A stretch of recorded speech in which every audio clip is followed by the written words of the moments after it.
Alors, donc ici on est dans le pare-feu. Donc, ça c'est la série numéro 2 sur la distribution qui s'appelle Ideal OS de chez Linux.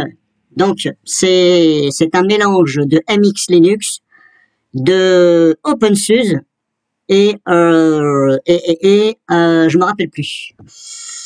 Alors, a priori, c'est deux versions, donc la version Diamond et la version que je regarde, je me rappelle plus du nom, téléchargement. Alors vous avez version Diamond et version Emerald. Donc ces deux versions-là, ces deux distribs de Linux sont apparemment sous KDE. Donc si vous avez pas un ordinateur qui est, on va dire, quand même assez puissant, voilà, je vais pas vous dire installez-la, allez-y, tête baissée, non, parce que c'est assez lourd KDE. Moi je le vois ici, même si je suis sur VirtualBox, même s'il y en a qui prétendent qu'on ne teste pas une distribution sous VirtualBox, mais bon, j'ai envie de dire à cette personne, dans ces cas-là, à quoi sert VirtualBox, hein, je m'excuse, mais VirtualBox c'est fait pour ça. Après, faut pas être con, c'est sûr qu'il faut quand même se poser la question, qu'on passe par VirtualBox, voilà, mais étant donné, si on connaît quand même, voilà, on va dire qu'on connaît quand même les distributions Windows et Linux, quand vous testez, vous arrivez quand même à savoir est-ce que ça va bien fonctionner sur le PC, etc. Bon, c'est à peu près, hein. Je ne dis pas que c'est vous allez savoir à 100%, mais bon, ça vous donne une idée. Mais comme je vous dis, KDE, c'est plus lourd. Alors, ici, je ne comprends pas ce pare-feu. Ici, ok, il est activé. Là, je change, je mets rejeter. Et voilà, on me dit, veuillez redémarrer le pare-feu, le moteur est déconnecté. Ok, mais il est où le bouton, hein? Il est où le bouton pour dire, tiens, je redémarre le pare-feu? Il n'y a pas de bouton. Il n'y a rien, voilà. À propos, non, c'est pas ça. Afficher les connexions, les journaux, non, c'est pas ça. Il est où? Donc là, personnellement, moi, en plus, je n'ai rien pour valider, pour dire, tiens, oui, ok, appliquer. Ben non, on n'a rien. Que je dise pas de bêtises, si je descends là, je vais là, je n'ai rien qui me dit appliquer. Même pas ici. Donc là, qu'est-ce que je fais, moi? Je me dis, tiens, je vais aller sur connexion. Peut-être que ça va appliquer tout seul. Je reviens sur pare-feu. Et là, hop, bingo, ça m'a encore gardé cette merde de ignorer, alors que moi, j'ai dit rejeter. Et là, vous avez encore le message. Donc là, franchement, moi, quand je vois ça, alors, j'ai essayé plusieurs fois sur l'autre distribution, sur la version Emerald, et ça m'a agacé, puisqu'à chaque fois, ça revenait sur rejeter. À chaque fois, ça revenait sur, sur ignorer. Alors moi, j'ai dit rejeter. Vous voyez? Et là, on n'a rien. Donc, est-ce qu'il faut redémarrer l'ordinateur et tout? Je sais pas, on me dit de redémarrer le pare-feu. Bon, comment on fait pour redémarrer le pare-feu? Alors peut-être qu'il faut aller dans j'avais dit quoi? Donc configuration du système, je sais plus, je sais pas, vous voyez, ça m'énerve. Alors j'y suis déjà, donc configuration. Bon, bref, vous avez vu, donc là, bref, je vous ai expliqué. Si quelqu'un arrive à remettre cette merde comme ça veut bien, je veux bien. Que dire de plus? Pour l'instant, rien, c'est du KDE. Si vous connaissez, vous connaissez. Pour l'instant, je vais fermer, hop. Je m'en branle de ce pare-feu. Plus tard, je vais le désinstaller, je vais mettre GUFW, là, GUFW, c'est beaucoup moins compliqué. Et encore, je vais peut-être même mettre OpenSnitch, parce qu'apparemment, je l'ai vu alors, il me semble que je l'ai vu dans Discover. Je crois que je l'ai vu tout à l'heure. Enfin bref, si vous arrivez à mettre le pare-feu, à le faire fonctionner, parce que moi, ça m'agace, ça m'énerve.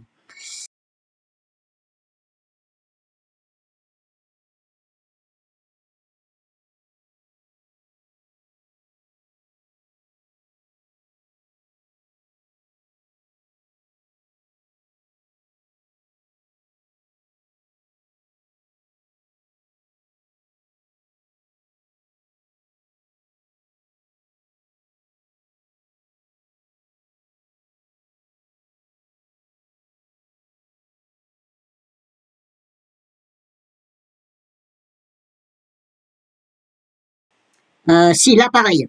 Alors, dans l'autre vidéo que j'ai mis, donc pour la session 1 de IdealOS, je sais pas si vous avez remarqué, mais je n'arrive absolument pas à trouver Better Beard dans Discover et il n'apparaît pas non plus dans Synaptic. Donc je ne sais pas comment supprimer ce paquet puisque je ne le trouve pas. Je ne le trouve pas, je ne le trouve pas. Si je fais un clic droit, je fais désinstaller.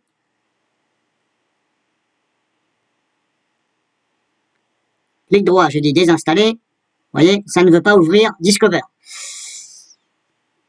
Et même si je fais ça, je fais un copier-coller du nom. Hein. Moi, je m'embête pas, je fais comme ça. Alors, on dit là, c'est Better Beard est une version améliorée de Mozilla Thunderbird. Alors, je vais même essayer de chercher Thunderbird. Alors, ça trouve Thunderbird, mais ça me dit de l'installer. Mais là, ça, Better Beard, je n'arrive pas à le trouver. Je vais réessayer devant vous. Hop, je vais ouvrir donc maintenant Discover. Et ça ne trouve pas. Ici, rechercher.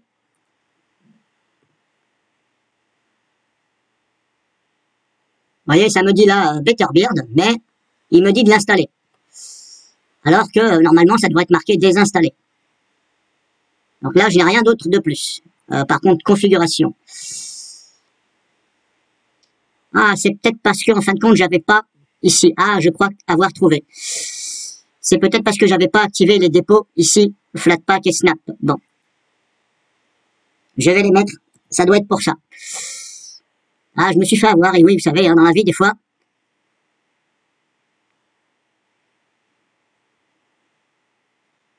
Hop, je vais même mettre Snap. Et là, je pense qu'il va trouver.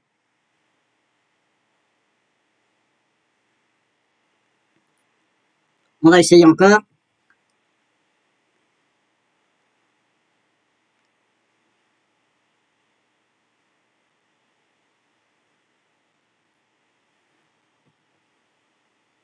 Bah non, il trouve pas. Pourquoi il trouve pas? J'en sais rien.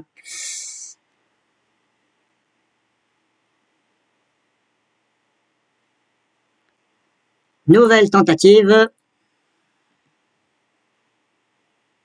Non.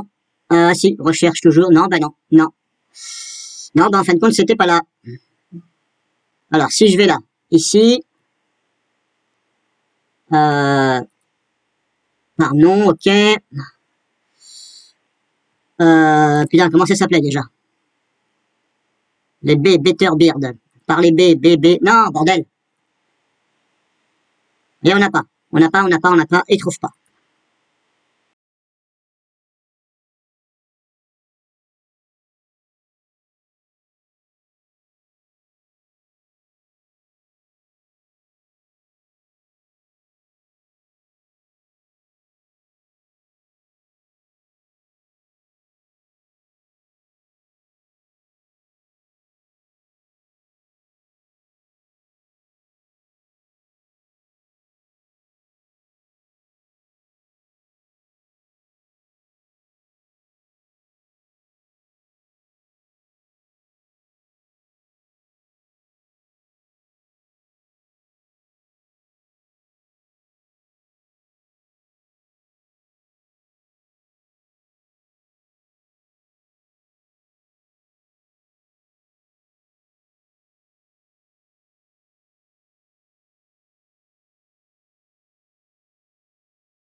Ah bah si, ça y est, c'est bon.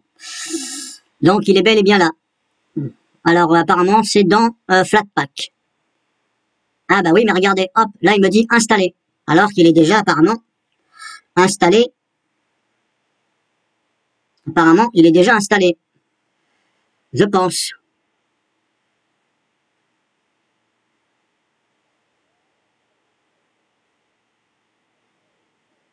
Donc, soit il y a une boulette, ou alors j'en sais rien.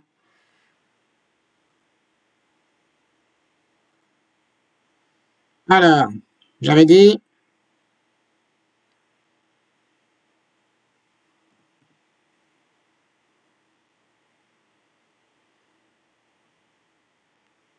Donc apparemment, ça m'a bien lancé. Better machin là, Better, je m'en fous. Ça me l'a bien lancé. À moins que, en fin de compte, ça vous ouvre. Ça vous ouvre. Alors ça, c'est peut-être un lien, si vous voulez. C'est peut-être un lien pour vous ouvrir une page internet. Ça veut peut-être pas dire que le paquet, si vous voulez, le paquet, il est peut-être pas installé, si vous voulez, dans la distribution. Ça ouvre, parce que là, je viens de voir que ça m'ouvrait une page internet. Donc ça doit sûrement rediriger vers une URL. C'est peut-être pour ça que il est là, mais on n'arrive pas à le désinstaller puisque et le paquet il est pas installé en fin de compte. Mais je vais quand même retenter ma chance ici pour voir. Voilà, il trouve pas. Alors.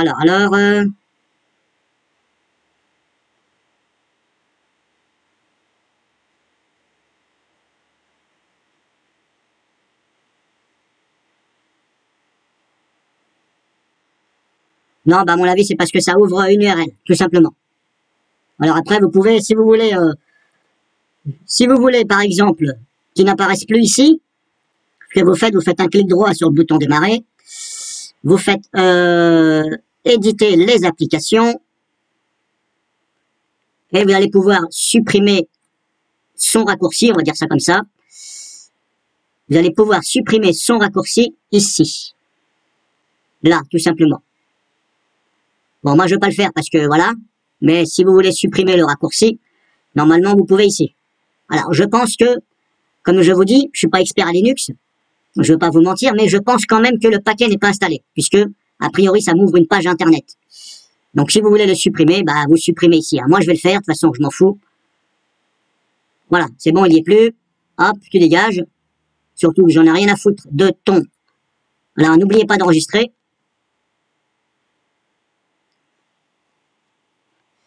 Et normalement, il doit plus apparaître ici. Voilà, il n'y est plus, c'est bon. J'avais des systèmes, alors gestionnaire de paquets synaptiques, on va faire éditer. Non, c'est pas par là, c'est par là. Éditer les applications. J'avais dit système gestionnaire de paquets synaptiques. Et ici, le nom, moi, je laisse tout simplement, voilà, j'écris tout simplement synaptique. Pas besoin de marquer gestionnaire de machin. Vous marquez synaptique, c'est très bien. Vous n'êtes pas obligé. Vous enregistrez toujours. De toute façon, même si vous oubliez d'enregistrer dès l'instant où vous allez fermer la fenêtre, ça va vous demander d'enregistrer. Donc, c'est à vous de savoir ce que vous avez fait pour dire j'abandonne ou j'enregistre. Moi, je vais enregistrer puisque je valide ce que j'ai fait. Donc, comme vous pouvez le voir, on peut désinstaller donc des applications directement ici. Hop, ça ouvre directement, ça ouvre Discover. Et quand ça ne fonctionne pas, ça ne fonctionne pas. Là, par exemple, vous voyez, ça n'a pas l'air de vouloir se manifester. Je vais retenter ma chance, désinstaller, hop.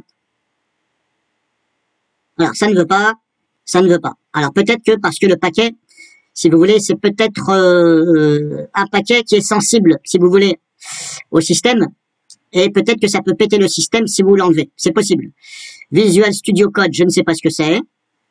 On va essayer, on verra bien.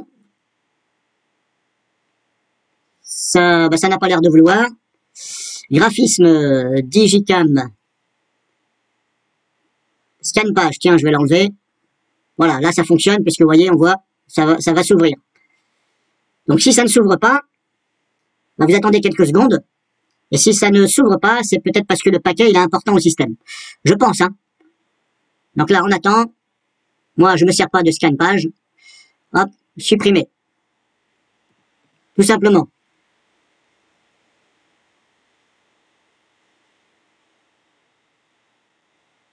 Alors, qu'est-ce qu'on m'a mis dans multimédia? Alors, dans multimédia, j'ai pas mal de choses. Et il y a pas mal de choses que je vais dégager.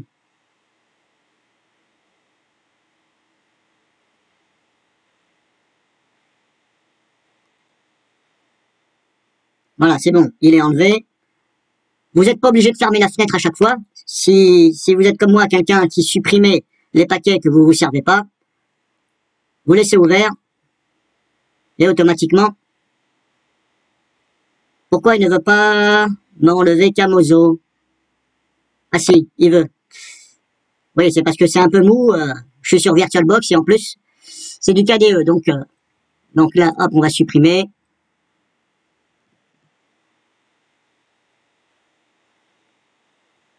Bon, en gros, voilà.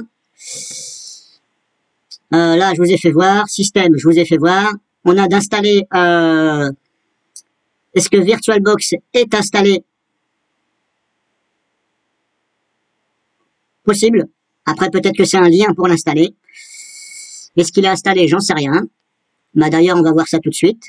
Par contre, là, ça va être VirtualBox dans VirtualBox. Donc là, à mon avis, ça va mouliner sévère. Donc là, je virtualise dans une virtualisation. Je sais pas si vous imaginez. Mais si vous vous imaginez pas, faites comme si vous vous imaginiez. Donc voilà, c'est bel et bien installé. Le paquet VirtualBox est bel et bien installé. Utilitaire, on a tout ça. Il y a des choses que je ne connais pas. Double commandeur, je ne connais pas. Fil machin là, je connais. Ça, FreeFile 5, je sais pas ce que c'est. Vous avez un tas de machins. YouTube machin, ok. Graphisme, bureautique. Bon, vous ferez le ménage, hein, c'est à vous de voir pour faire le ménage. Clic droit sur démarrer, on a ça. Bon après, voilà. Alors si, j'ai oublié de vous dire. Très important. J'avais fait déjà, je vous ai déjà montré des vidéos comme quoi que la distribution MX Linux elle-même, la pure, hein, l'originale, Linux MX, donc malgré toutes les versions que j'ai pu vouloir installer sur mon PC HP Gamer, mon setup numéro 1, Ryzen 5, aucune des distributions Linux MX est stable sur ce PC, quel que soit que je passe par VirtualBox ou non, ou en dur, ce n'est absolument pas stable. J'ai toujours des choses du genre les raccourcis là qui deviennent gris, ça plante, et là bizarrement, IdealOS, ça a l'air de tourner, on va dire comme une horloge, sur ce même PC. Donc en fin de compte, si vous avez le même PC que moi, que ce soit Ryzen 5 ou Ryzen 7 machin, c'est un HP, Nvidia GeForce GTX, AMD, Ryzen 5 bien entendu. Si vous êtes comme moi et que MX Linux, c'est pareil, n'est pas stable et ça plante, etc., eh bien éventuellement installez IdealOS. De toute façon, vous n'avez rien à perdre, sauf que vous aurez du KDE, mais c'est comme si vous aviez une Linux MX dans les mains. Hein. Alors, voilà, grosso modo, c'est du Linux MX. Hein. Faut pas aller chercher plus loin.